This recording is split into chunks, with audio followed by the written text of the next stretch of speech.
Hello guys, कैसे हैं आप? उम्मीद करते हैं आप सब खैरियत से होंगे, खुश होंगे। देखने जा रहे हैं नेक्स्ट पार्ट।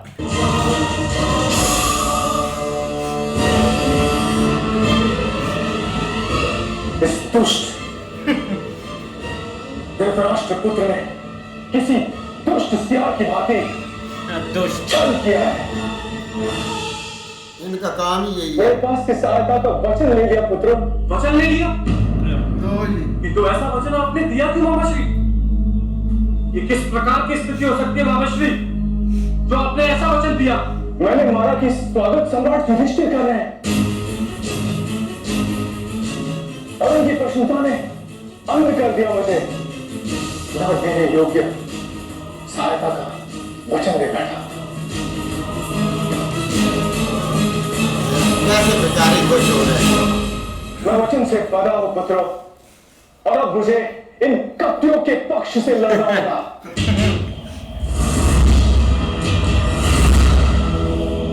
संसार के समस्त भाई अपनी बहन की संतानों को 100 ब्राह्मणों के समान मानते हैं। आपने अपनी बहन की संतानों का साथ किस प्रकार छोड़ दिया मामुश्री? मेरे लिए तुम दोनों मेरे पुत्र से भी प्रिय हो।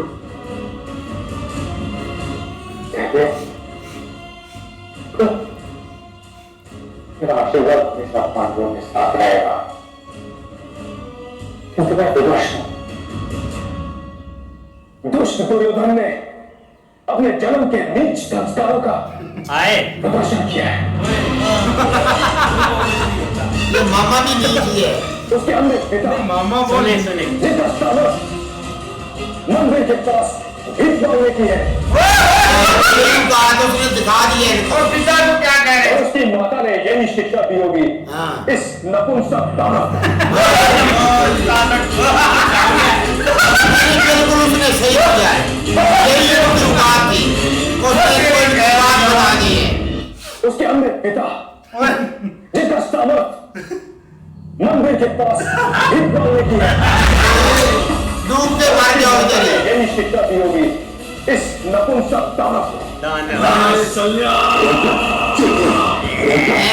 बच्चे बच्चे अपनी मर्यादा में रहिए। भीख मांगने वाले ऐसे ही होते हैं। इतने घटिया लफ्ज़ उसने बोल दिए। अगर ये बच्चों शाम को मर जाए तो उनके ही मर जाए। ये लंगड़ा जा गया है। महाराज क्या हुए? मैं डैड। मेरी बहन और बहनोई को इस प्रकार अपशब्द कहना आपको शोभा नहीं देता। जन्म रहा है शकुनी। कपटी तो आ जाओ। यही बंद करते हैं। हाँ, हिम्मत है तो हाथ लगा। अलेक्जेंडर हो गए। वो आगे हाथ लगा। लगड़े हिम्मत है तो हाथ लगा कर दिखा।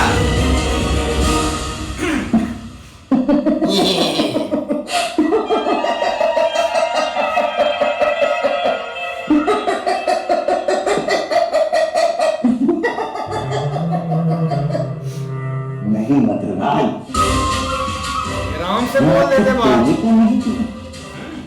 जो आपके शब्दों के बाणों से मेरा हृदय घायल। द्वंद्व होगा, आपका द्वंद्व होगा, आपके दोनों प्रांतों के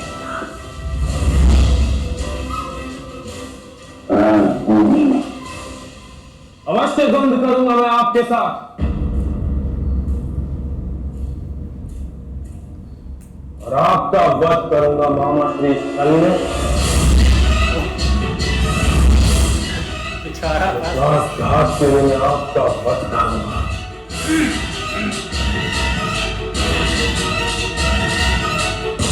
और मामा श्री शकुनी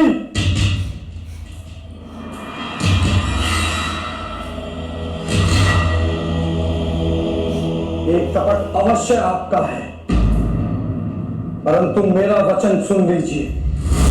इस युद्ध में आपका वध होगा। और वो मेरे हाथों होगा। ये है भिखारी भिखारियों की औकात है कोई, इतनी कोई बातें तेरे मुंह में बोल दी।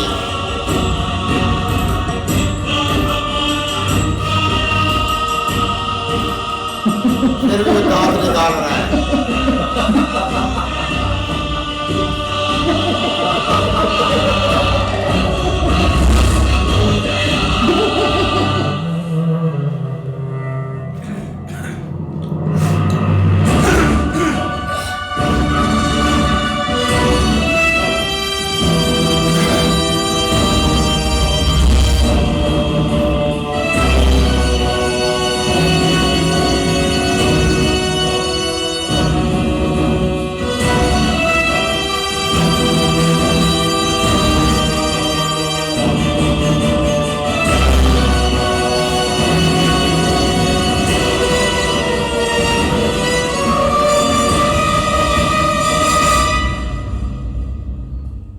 मध्यराज को दंड मिले या ना मिले उसका कोई महत्व नहीं ना कुल।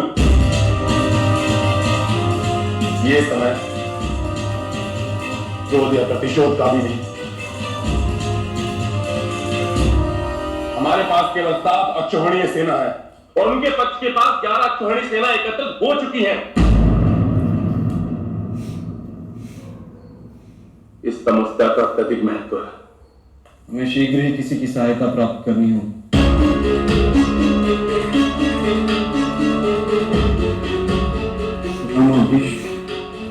आचार्य द्रोण, अंगराज, दुर्योधन, शर्मा और अब मध्यराज।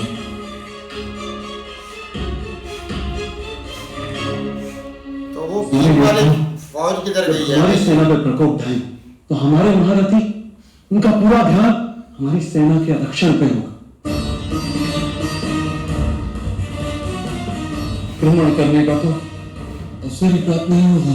यार भीम का बेटा और वो फौज किधर है? राक्षसों की फौज किधर है? वो तो आ जाएगी तो कच्ची। ये लगता है कि नहीं जब पाएंगे। यदि आप सब अपने अपने मोह, क्रोध और भय का त्याग धर्म की स्थापना हेतु पूर्ण मन से युद्ध कर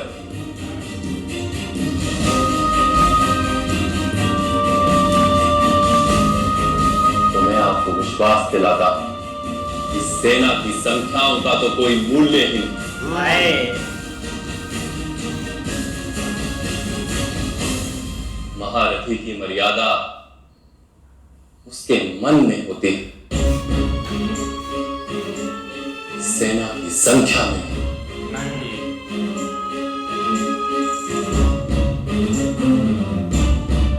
इस युद्ध में विजय के लिए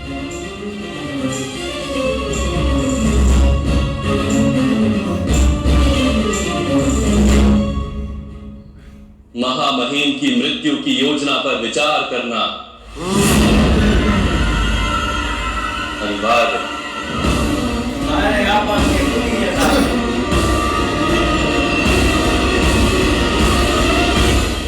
इस युद्ध में विजय के लिए महामहिम की मृत्यु की योजना पर विचार करना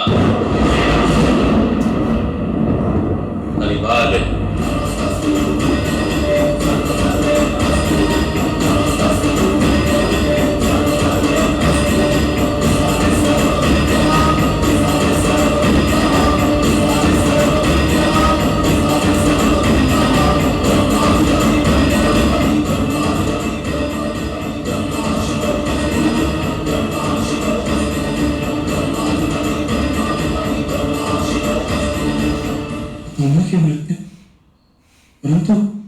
परंतु क्या बात? महामहिम कौरव सेना के सेनापति हस्तिनापुर के युवराज दुर्योधन की रक्षा करने का प्रण लिया है उन्होंने। कोई मामा पैदा नहीं, जो आ जाए काट दो। जब तक महामहिम इस युद्ध में युद्ध करते रहे हमारी विजय संभव है।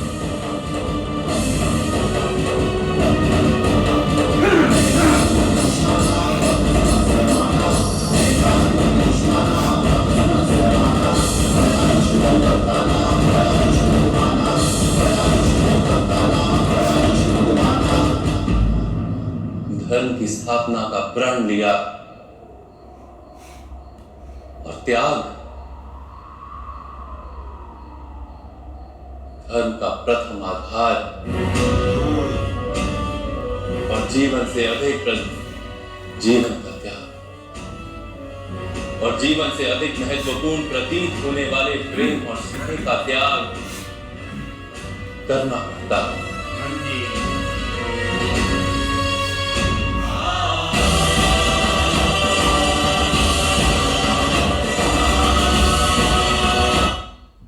सब चीजों का त्याग करना पड़ेगा। बिल्कुल यार, एक जो चीज़ें बोली है ना मदर राज ने, वो कमाल कर दिया है। जो दुर्योधन को उन्होंने सुनाई है ना, और सास शकुनी को बोला है कपटी तू है, तो वो काफ़ी अच्छा था यार। लेकिन उन्होंने छल ही किया है, एक उसके साथ प्रॉमिस कर लिया कि आपने हमारी तरफ से ही लड़ना है बस।